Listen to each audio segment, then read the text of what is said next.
Okay, good afternoon, everybody. Good afternoon. Yeah, all right, I love it. Welcome. My name is David Markwood. I am the Director of Grand Rapids Parks and Recreation. It is an absolute pleasure to see all of you here today. Some of you are familiar faces. You've been a part of this process for many years in many respects. This work dates all the way back to 2002 in the Grand Rapids Master Plan and has worked its way all the way up through most recently the GR Forward planning effort a few years ago and the Park Strategic Master Plan that was fully adopted by City Commission in 2017. Worthy of mentioning only because a lot of those planning efforts really looked at the Grand River as the heart of the city of Grand Rapids, and the plans that we're about to unveil to you here today really look very specifically at that heart of the Grand Rapids, city of Grand Rapids, and how these park spaces interrelate with the Grand Rapids Whitewater River restoration work that has been underway for a few years now. Welcome to those of you that may be new to this process as well. We're excited to be a part of this effort in showing you these plans that have been developed, and we're excited to unveil to you some of the new and exciting ideas. I'd like to extend a special welcome to our public officials here. Mark Washington, the City of Grand Rapids' new city manager. Welcome. Yes.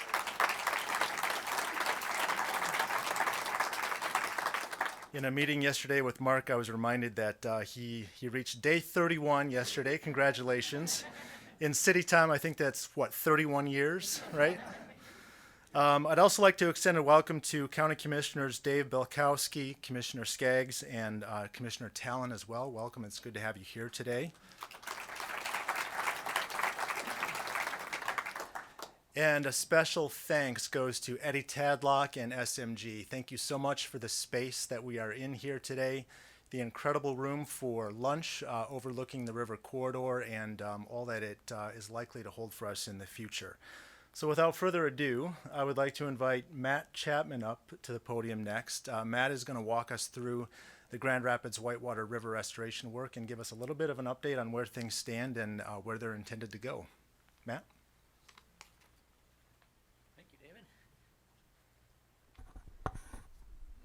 Hello, thanks. It is great to see so many familiar faces and a lot of new ones here as well. So, again, my name is Matt Chapman. I'm a project manager for Grand Rapids Whitewater, and with us today we have Richard Bishop, our president and CEO, is someplace in the room, in the very back. So, if you have questions for Richard, we'll stick around after the end as well. But I wanted to just kind of take a few minutes and not a ton of time, but just to kind of overview the general project goals of why are we restoring the rapids and why are we spending so much time and energy on the restoration of our river.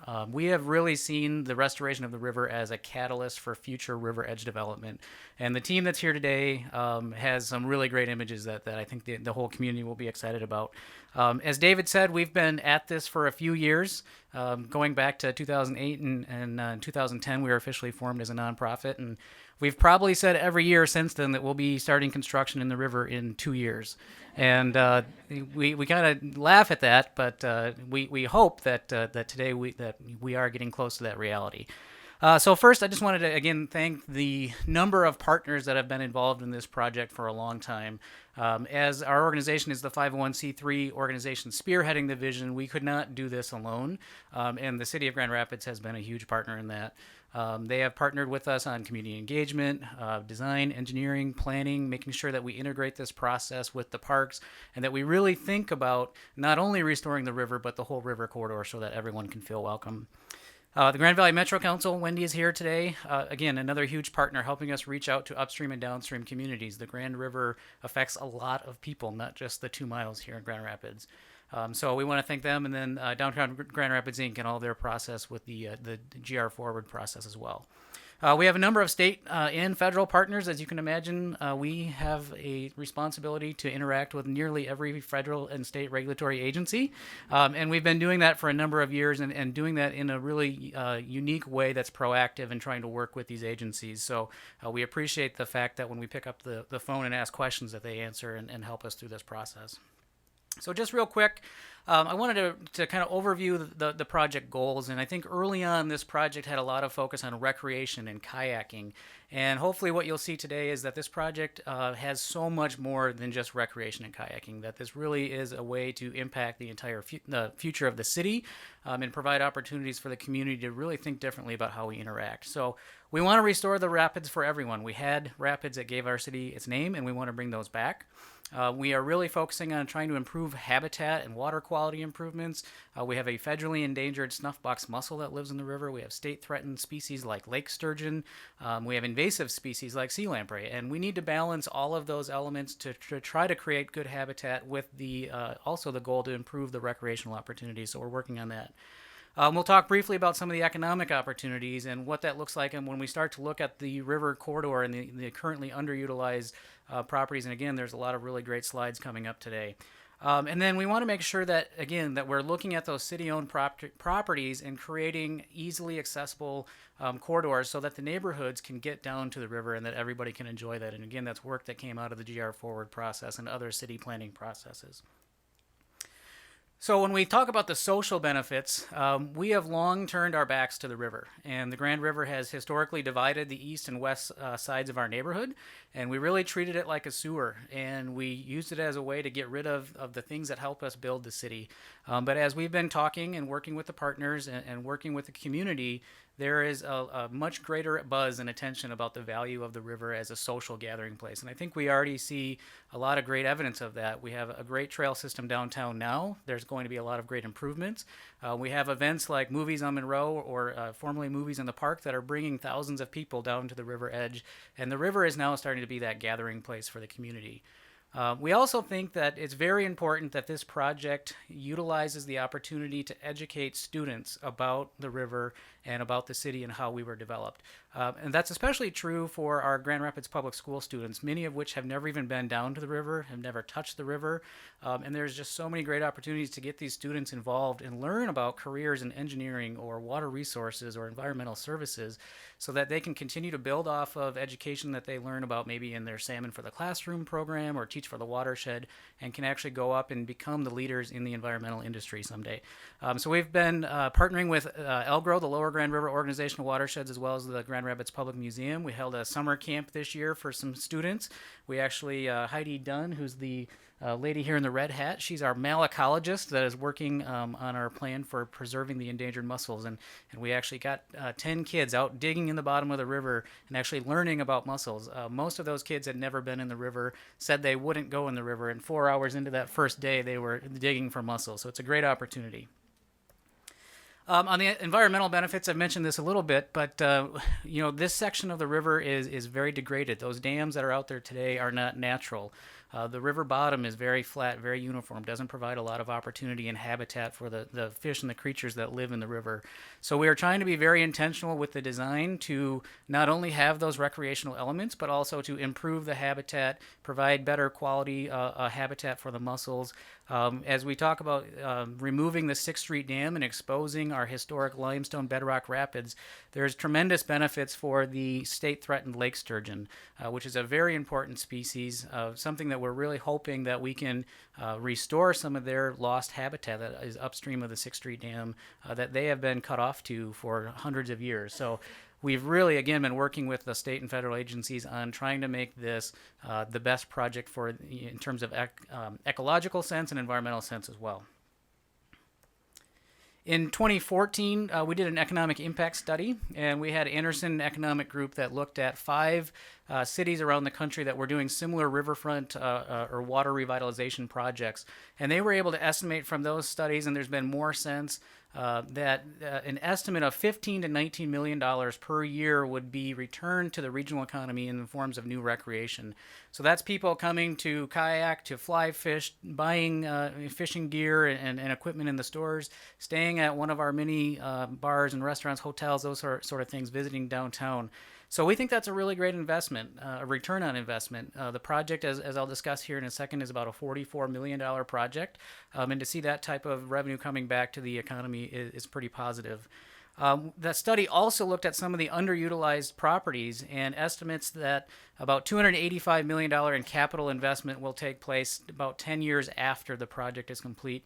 And again, I think some of the images that Nicole and the city will share today will inspire a lot of that development. I had mentioned sea lamprey, and I just want to highlight again the amount of time and effort that we've spent on making sure that sea lamprey protection is a top priority. There is actually an international treaty between the U.S. and Canadian governments to manage sea lamprey in the Great Lakes. They are an invasive species. They've been largely responsible for the decimation of the recreational fishing industry in the Great Lakes, which, as we all know, is a really important source of economic opportunity for the Great Lakes region. So we have been working with the U.S. and Canadian governments on a proactive approach to managing sea lamprey. The 6th Street Dam that exists today provides blockage for lamprey. We know that it's an old and aging structure, and we know that there's an important opportunity to be proactive about replacing that structure. So we have been working with the U.S. Fish and Wildlife Service, the Great Lakes Fishery Commission, the DNR, and the Army Corps of Engineers to design a new adjustable barrier structure that'll be located just upstream. If you're familiar with where the railroad trestle bridge crosses, it'll be just downstream of that between there and Leonard Street. And again, this structure will allow us to have that same level of sea lamprey protection that's offered by the 6th Street Dam. But because it's adjustable, we also have the opportunity to, when that barrier is up and we get a high flood event or high flow event, we can pass that flood flow and still have a blockage barrier for lamprey in terms of high velocity water. So it's been an innovative approach. We've been working with the Corps and the federal agencies for a number of years, and we will continue to do so. And it's an opportunity that we think is really important, that we need to get it right, and we have all the right people at the table to do that. I want to just briefly mention the first phase of construction. So we've looked at this construction sequencing differently over the last few years, in large part to a $8 million federal funding award that we were able to secure with the help of the Grand Valley Metro Council. And this is the USDA's Regional Conservation Partnership Program, and it actually is an $8 million grant that brought 22 local partners together from the state, from around the county, to provide in-stream habitat restoration work and to also to improve some farmland conservation practices in the upstream in the Indian Mill Creek and Rogue River watersheds that impact the water quality in the Grand River. So approximately $4.1 million of those funds will actually be used in the Grand River in downtown to remove the first of the 4 smaller beautification dams that are out there and improve some of the habitat and recreational features in the river. So the green area shaded there, the project area is roughly from I-196 down to Fulton Street. And we are under a deadline of 2022 to spend those funds. So we've been working with the state and federal agencies, really zeroing in on this portion of the project. And we hope that we can actually get that started construction here in 2019 or 2020. And I'll touch on that in just one second. Just real quick, and I wanted to highlight the project budget and the overview of our funding and where we're at. We're very excited that as of today, we're about 63% of our funding goal for the $44 million project. And this, again, has been a multi-year effort. And again, many thanks goes to our partners for being able to secure some of these dollars at the federal, state, and local level. In the spring of this year, we kicked off our capital campaign for the private sector money, and that goal is roughly a $20 million goal, and we're about 48% of the way there. And over the next year, we will be continuing to solicit funds, and we're pretty optimistic that by this time next year, we'll be able to achieve the funding that we needed to complete the project. So we're really excited and really appreciate the help from all of our partners. And lastly, the last slide I have is just the anticipated construction schedule. And again, I will say anticipated. We are doing everything we can to move this project through the permitting processes. And actually, as of today, our first round of the document that we have to have for the federal permit is with the Natural Resource Conservation Service, and they are reviewing that. And we are hoping that within today or tomorrow that actually is sent to the U.S. Fish and Wildlife Service so we can formally begin the first phase of the environmental review project for that project from I-196 to Fulton Street. We're hoping that by next year we have permits. Depending on how the environmental review goes, we might be able to start some sort of construction next year. But for sure, we're pushing to try to get in that river for the first phase of the construction to start in 2022. Again, this would all be work downstream of Fulton Street. The 6th Street Dam would remain in place for a few more years until that adjustable sea lamprey barrier is built, and then we would come back at the very end and remove that 6th Street Dam. So it's been a number of years that we've been working on it, but there's been a lot of great progress, and we're really, really proud of where we're at today, and we're in a good position to actually see, hopefully, some construction in that river and start this historic project. So with that, I'm going to turn it over to Lene, and she will talk to you about a lot of the river edges, and then we'll take questions at the end. So thank you.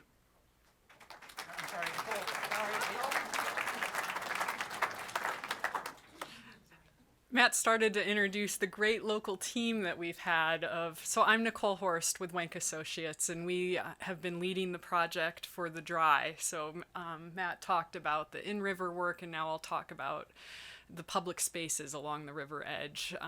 Our local team that we've worked with is Viridis Design. Trevor's here. Lene, I think, with Williams and Works is in the back, and Jim Smulligan with Fishbeck. So the vision to create a river for all includes the in-river work as well as the public spaces that connect and will activate the river as it moves into the future.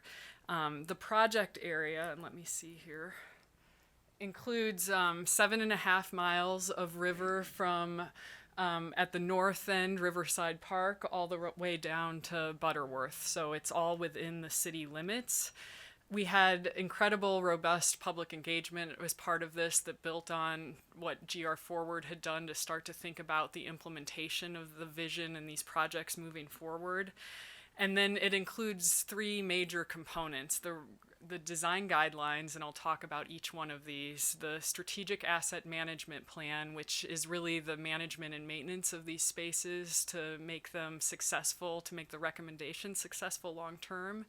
And then we looked at 6 opportunity sites, which will be the construction staging areas for the in-river work. So once the river construction moves out, what are these places going to look like? And it's pretty exciting, and I'll show you all of those. We had thousands of people participate in the public outreach. We worked with the students for 4 days during Art Prize in 2017 to show boards that talked about the history of the river. We set up a temporary crossing on the Michigan Bridge that people could kind of see what better accessibility might look like. We talked to people about what they would like to see the river include in the future. We had advisory groups and focus groups, and then had a lot of information that is still out there on the web, and after this presentation will continue to be updated with the most latest and greatest information that you're seeing today. Our advisory committee included 26 members. We had 3 workshops with them to help guide us through the process. We also had 6 focus groups that included different representatives from the arts community, neighborhoods, natural resources, tourism and economic development, and user groups, being boaters and anglers and people who use the river today and will use it in the future. Culture and education, and then we had additional outreach groups to the youth, to the Anishinaabe, which is the First Peoples community in Grand Rapids, and through all that input, we started to gather kind of what we put together as the top 10 list of the things that we heard, and separated those into access, programming, and landscape. And you know, the number one thing we heard was actually a landscape comment of how can we make this river greener? So how can we get more native plants and think about ways, you know, right now with the flood walls to make better access, better connectivity for ADA accessibility for wheelchairs and for bikes.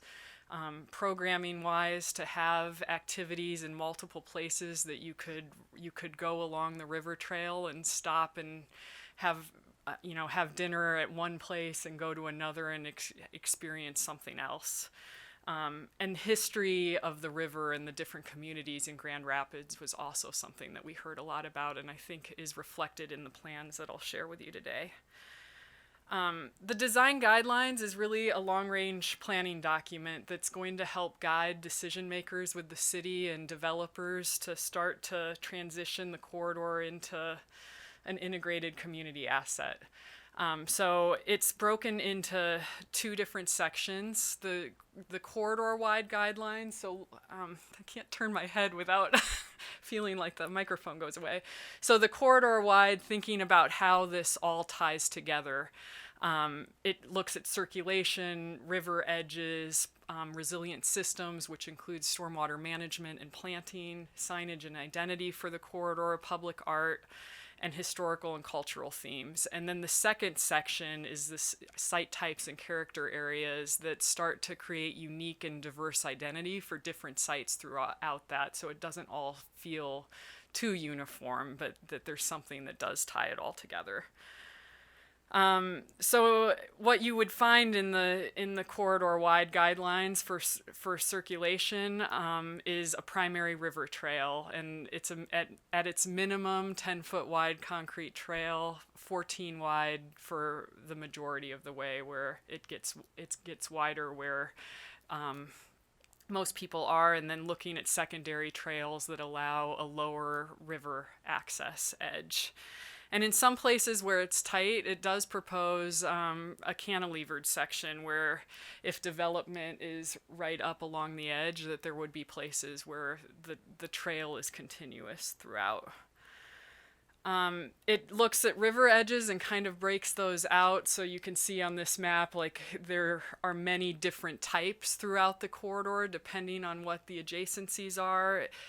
Natural edges, river access edges, and private development edges. So for an example of a natural river edge, this is a riparian one where the flood wall is here and would be taken down, and then the terraces would step back. So you actually have a place that you can get down to the river, and it addresses that, bringing more native plants into the corridor. There are corridor-wide site components for railings, lighting, welcome mats, and I'll talk about that, the identity benches and receptacles. And the railing has actually, the prototype for that got installed at Grandview Place just this year. So that's pretty exciting to start to see this happening, that the implementation is really moving forward. One of the identity recommendations are what we're calling welcome mats and breadcrumbs. So it's using pavers with blue glass in it that's inspired from the Blue Bridge to the welcome mats are at key intersections. So you would be able to see these from a car driving by the blue entrance on the ground plane to start to know, oh, that's the river trail. So there's triggers to that. So the second section of the design guidelines really gets into site types, and there were 4 broad categories that we looked at. The natural riverfront parks, which are shown on green up there, the industrial redevelopment areas, public riverfront parks, and urban riverfront parks. And then within each one of those, there's unique identity to different spaces. So the natural riverfront parks are kind of they're the anchor parks, Butterside and Riverside Park on the north. They're characterized by having tree-lined banks and expansive meadows. The industrial redevelopment areas, these are places where things are going to change over time or development already exists there. So having that continuous public edge and walkway through those sections, but that the trail corridor starts to take on some of the identity of the development areas. Public riverfront parks are the cultural and recreation and leisure destinations of Grand Rapids, so like a Nabawan Park, 6th Street, Canal Street Park. And then urban riverfront parks this is really the heart of the river once the rapids are restored. So they're going to be places that are prime downtown destinations that accommodate festivals, but also the everyday user in downtown. And then we also did the second component, and I'm not going to get into the detail too much of this, but we did a strategic asset management plan as part of all of that looks at the level of service for each one of those character areas in terms of long-term, what is the city and its partners going to take on in terms of management and maintenance, and how much that might cost. So it helps to have that vision to implement it. And then, so the opportunity sites. This really built on some of the opportunity sites that were identified in GR Forward. And then, like I said, these are the construction sites for the in-river project, that as that happens and you start to be able to take these back on as park spaces. So I'm going to go through them from north to south. So the first one will be the water storage yard site. Then I'll do Coldbrook, and I'll locate them too as we go through this. And then I'll talk about North Monroe, Fish Ladder, and the Public Museum. So the decommissioned water storage yard site is, it's between Leonard and Ann. One of the opportunity sites was the trail connection there, and this kind of lands right in the middle of that stretch where the railroad is up at the north. So from a public engagement thing, the things that we really heard about this site was the importance of the history of the river, the Anishinaabe community really wanting to connect back to the river and providing spaces for them. Protecting the vegetation that's there. This site has a really low water kind of marsh that's down lower that is really cool, and how we could start to bring people into that but also protect it. A destination playground and winter activities. So that was kind of the feedback and the plan that evolved out of this. So there's a trail connection that would go under the railroad. So as I said, there's another opportunity site that makes that. This is one of the missing links of the trail corridor right now that connects all of that. An upper canopy trail that goes through these trees, and you can see that here. Kind of a sketch of how you might be up above, and in the wintertime when the ice flows come through that, to be up above looking down at the ice below, I think could be a really cool experience.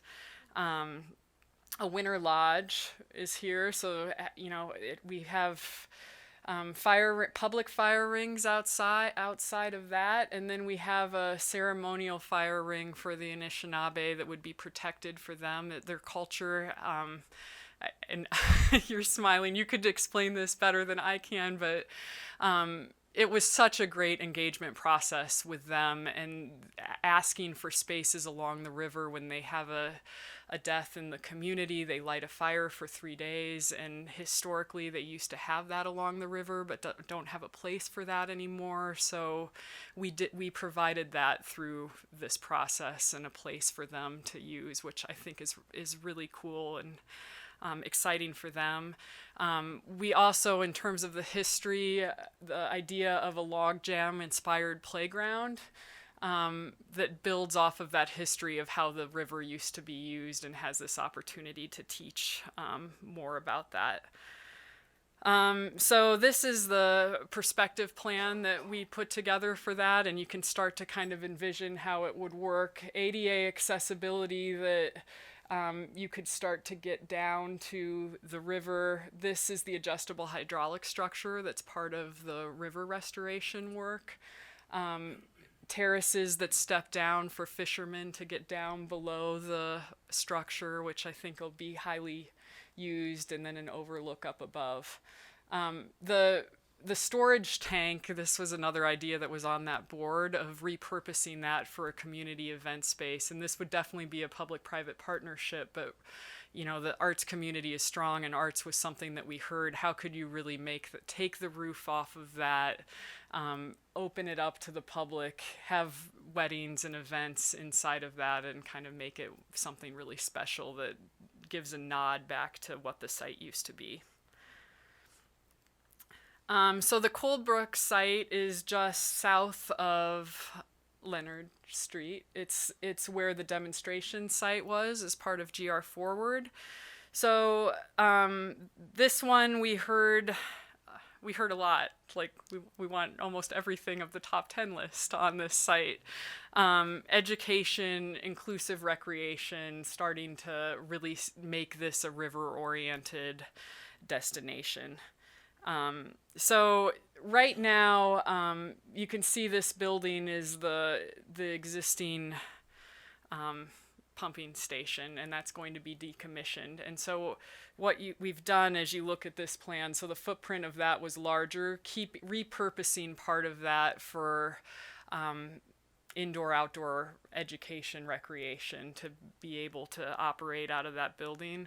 A mixed use development on the north by Leonard that would have restaurants and public spaces outside of that activates towards the river. So it's not just a one-sided building, but really looks both directions. A flexible lawn area that in the future might have bus drop off for tubers in the river or commercial boating. I think the sky's the limit in terms of where all of that'll go. So leaving space for that.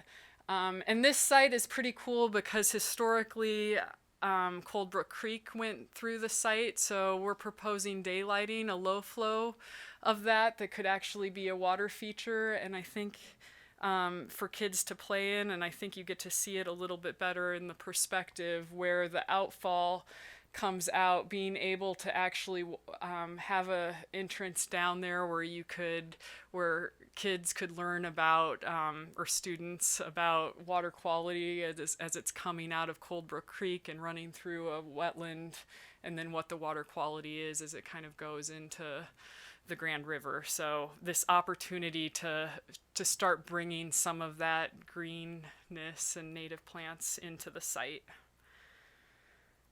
The North Monroe site, this is just north. It's the parking lots now of the old MSU property.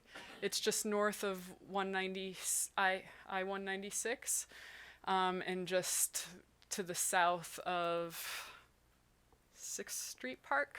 Yep.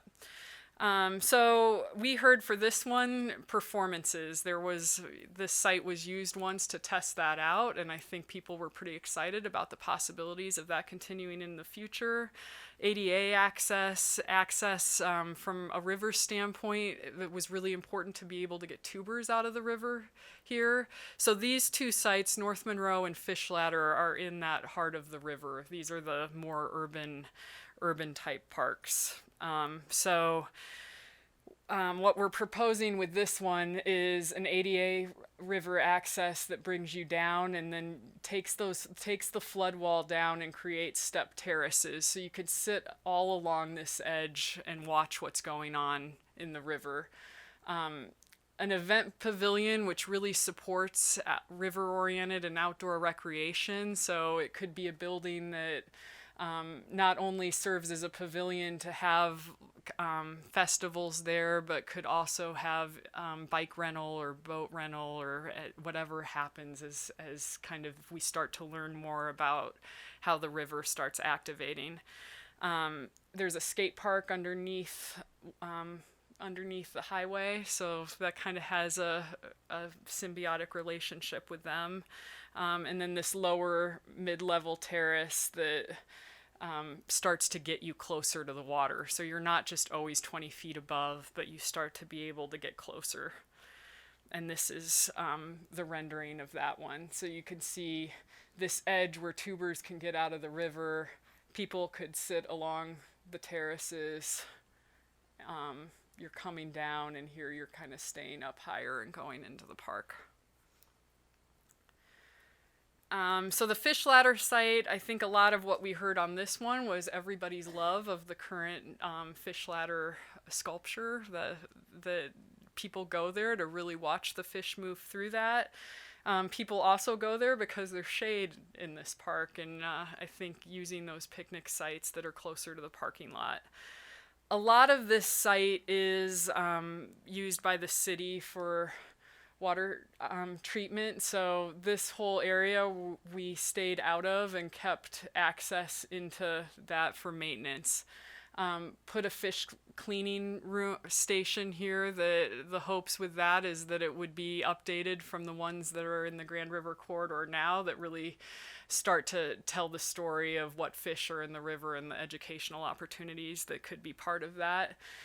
and a lot of different viewing options. And I think you almost see this better in the perspective. And this one's a little skewed, but you're looking towards the north. So here's the structure, this overlook deck that comes out over the river. So at this point, you're actually coming around the trees and over the river looking towards the drops, terraces that come up, one that's over the outfall that you can kind of see from there. And then a connection up to Scribner. So this would have stairs because this is a pretty steep embankment, but these little places to have smaller lookouts. So you get different levels in the park to be able to look towards the river and all the future kayaking that could happen there. And then the public museum is the last one, and this one was really about education, which makes sense, because bringing that story that they have to tell inside the museum to the outside. So a flume, we have on the, I'll just kind of go through it from the north to the south, a water feature that's inspired, we're calling it a flume water feature. It's inspired, and a flume is what used to connect the canals to the river is in the logging industry that helped the flour mills worked that used to be on the site. Taking some of that story of the mill and the flume to create a water feature there that's not connected to the river, but it starts to make that connection as it drops down. So visually, you get it, but it doesn't actually, it's recirculating. The trail connection as it goes through today, river classrooms that the museum can use to start to teach classes outside.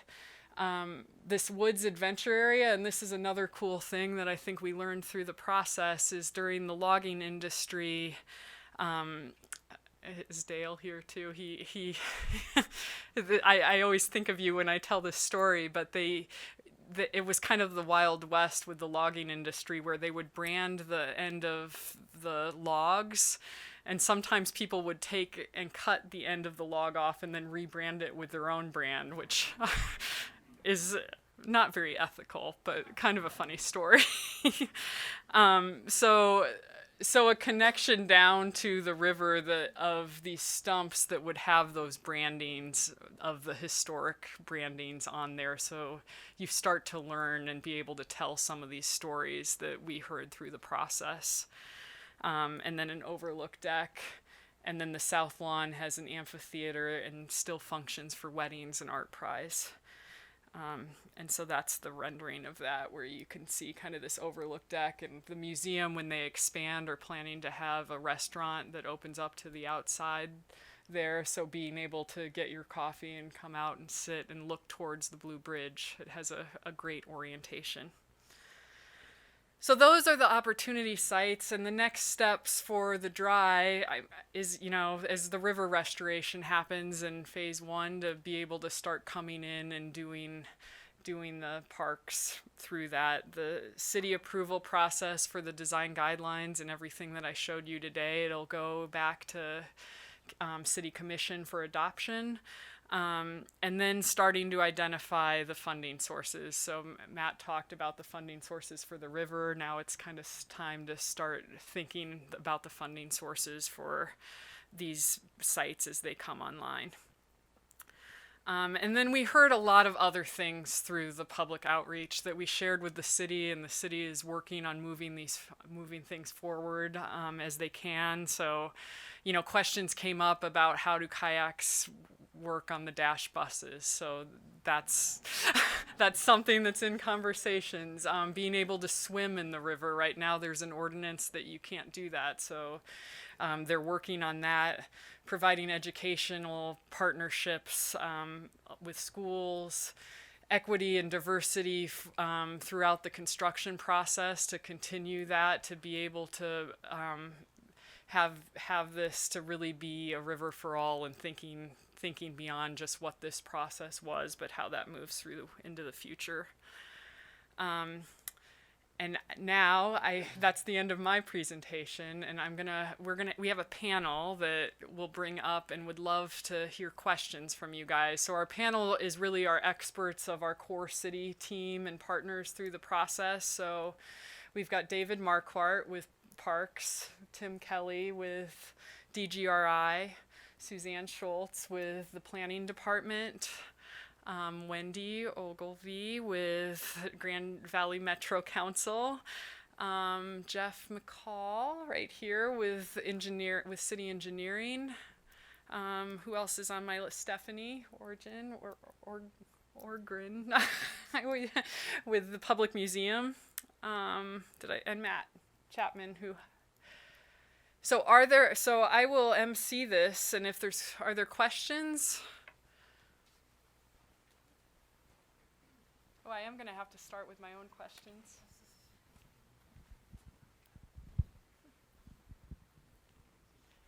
Okay. Oh. Okay. Yeah. Let's see if this works. Yeah. We good? Okay.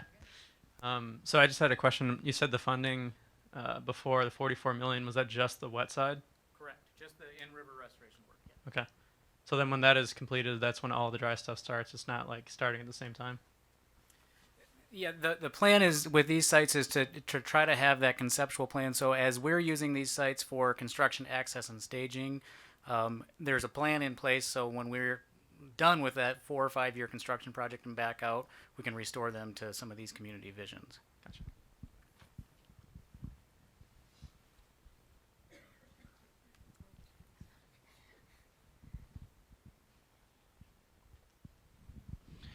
Hi, I had a question about year-round use. You'd mentioned the catwalks where you might be able to view some of the ice and things, but what are people envisioning outside of, 4 or 5 months a year when these parks will be heavily utilized because of weather? What efforts do you see being made to activate the river as a year-round asset? David, do you want to? Great question, and part of the park's strategic master plan and what we were looking at is ensuring that we're providing year-round access and use for our park spaces. What you saw today is a little bit of looking at that and what that means specifically for these riverfront parks. So you saw some of the pavilions that have both indoor recreational uses and outdoor uses. The intention is to build some of those facilities so that they can be used on a year-round basis and not closed down in the winter months. So it could be used for indoor events and activities over the course of any given year. As far as on the river, Matt, I don't know if you want to speak to. Yeah. I think being in Michigan and being around water, the Great Lakes are year-round activities. And we know that there's folks that like to surf on Lake Superior in the middle of the winter. And I think we envision that some of that will exist today. We already have anglers that fish out in the river year-round in the wintertime and in the fall and summer. So this would really just provide some more new opportunities for people to do that. I think largely the recreational users are going to be in that summertime, obviously, flow when it's warm. Things like the tubers and rafters will be in that time of year. But certainly I think this will open up that river to more opportunities for year-round recreation.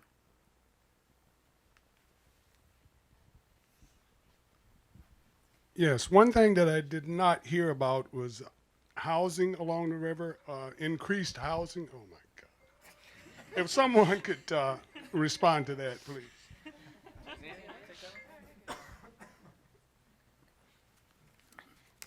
When the mention was made by Nikki of the Grandview Place, I think that's an example where it's, when we talk about River for All, how do we develop housing where everybody can benefit? And part of what you saw is this green space along the river, which benefits everybody in the district behind, whether it's on the other side of Monroe or the other side of Front, and how it benefits the entire district and brings people along the river.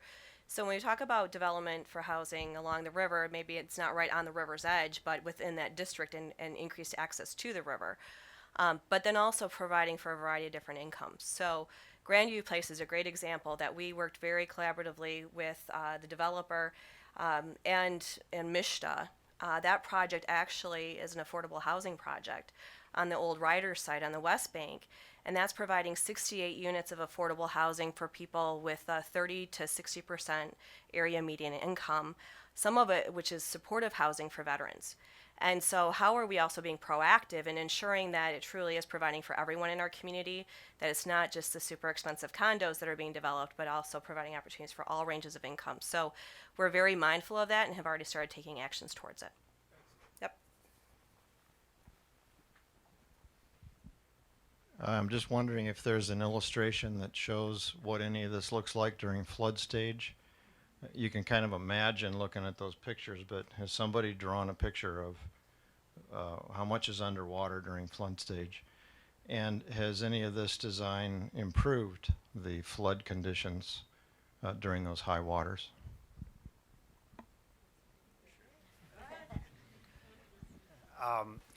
I guess I do not believe we've done an illustration of what it will look like during flood stage.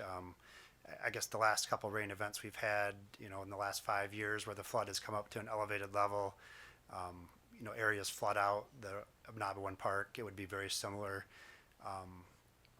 Our river basin channel is not changing. The project has no impact on the overall flood elevation or the 100-year flood elevation.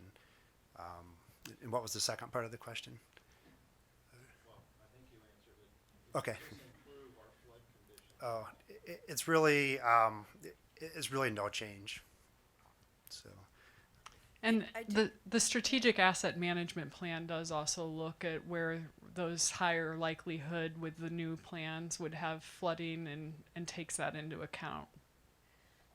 One of the drawings that was first shown at the beginning of the slideshow showed that the bigger investment being at basically the top of the bank rather than the lower edges, understanding that year-round use. So that is a big part of kind of that asset management piece.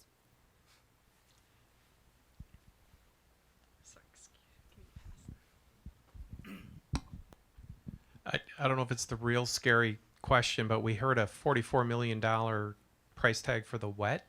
Has anybody done a back of the envelope for the 6 opportunity sites?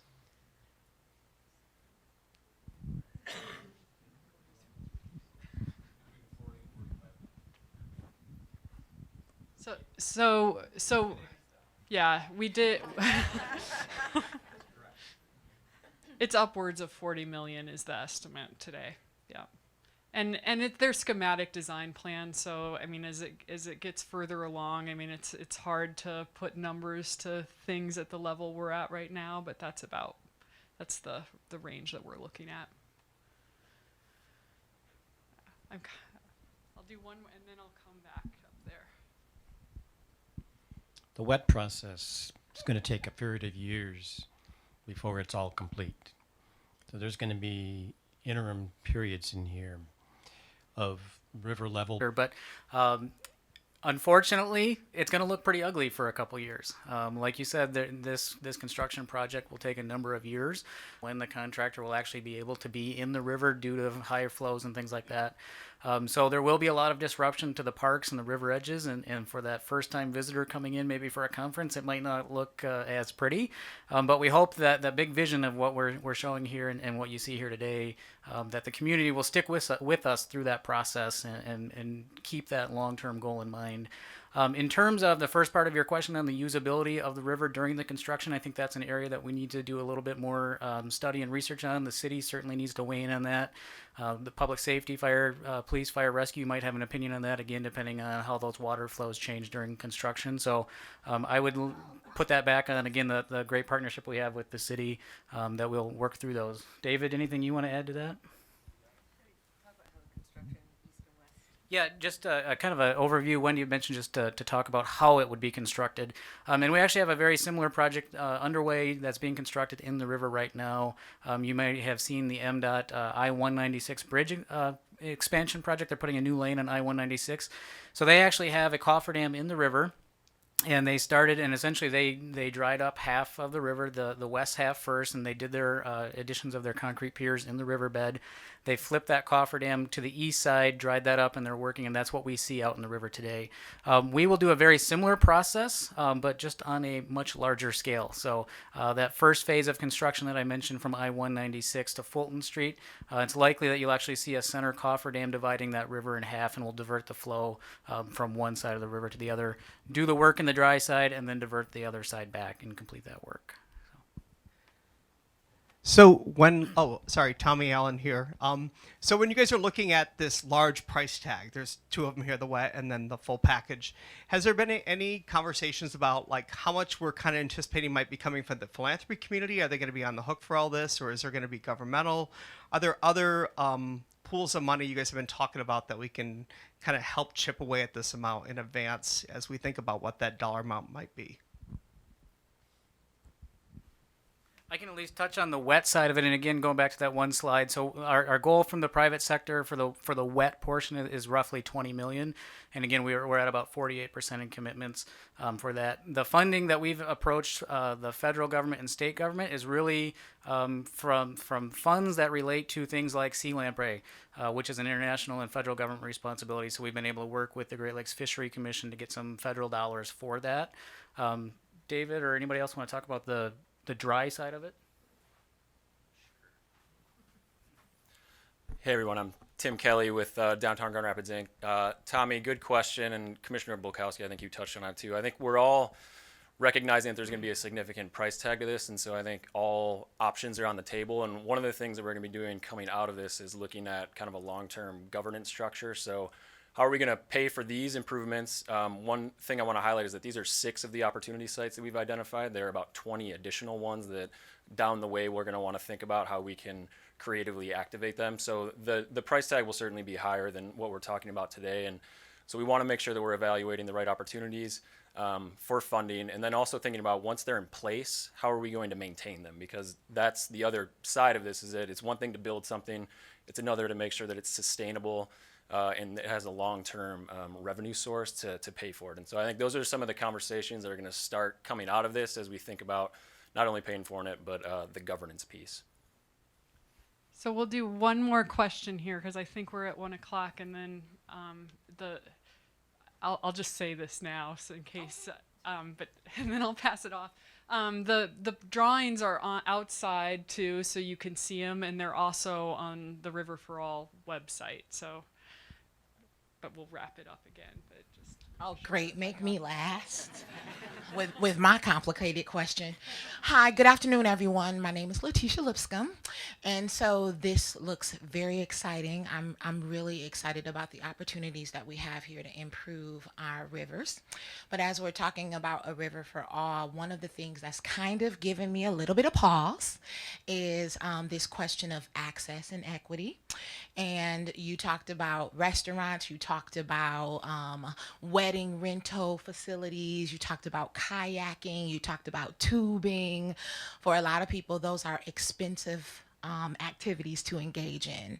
And so I'm curious to find out what conversations have been had or do you expect to have around creating equitable access for all people who may not be able to afford kayaking and tubing and all of those wonderful things. So when we're talking about restaurants that may come along the river, will it be the type of restaurants that everybody can afford?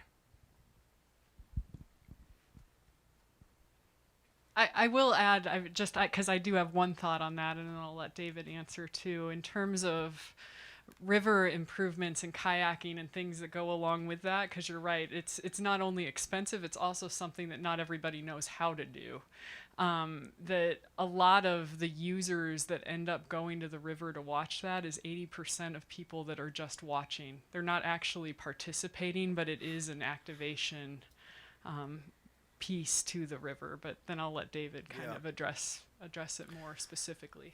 Letitia, great question, and thank you for that. A couple of thoughts with regards to that, and the first of which is partnerships. And this goes a little bit to the winter activation piece. I'm remiss if I'm not mentioning some of the partners in the room, DGRI and Friends of Grand Rapids Parks. In collaboration with both of those organizations, the Parks Department has really been able to offer a great deal of things that we wouldn't otherwise be able to offer. And a really good example of that is our partnership with Downtown Grand Rapids Incorporated.